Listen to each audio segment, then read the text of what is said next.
I guess we can just start with you. Tell me how your character's growing in the Avengers from Thor. From Thor. So for anyone who saw the Thor film, at the end of the film I let go of the bridge, and people are like, well, where did he go? Did he die? Did he fall through a wormhole in space and time?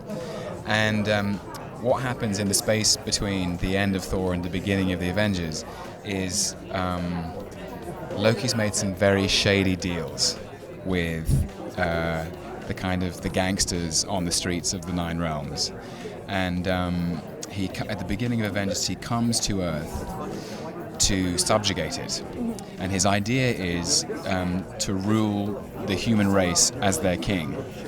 And like all the delusional autocrats of human history, he thinks this is a great idea, because if everyone's so busy worshipping him, there will be no war. So he will create some kind of world peace by ruling them as a tyrant.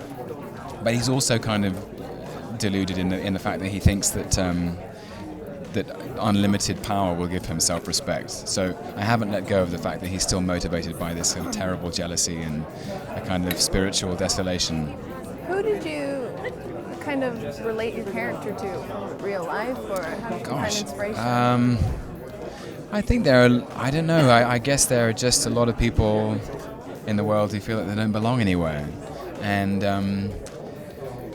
what happens after that is you don't have to manage that feeling. Like you can then, a lot of people have a positive response to that, and they create their own community, or their own family, or whatever. You know, it doesn't matter if you're a refugee or if you're adopted or whatever. But I think Loki's response is tragically negative, and so he can only feel the pain of his sense of abandonment, a sense of his lack of belonging in a way.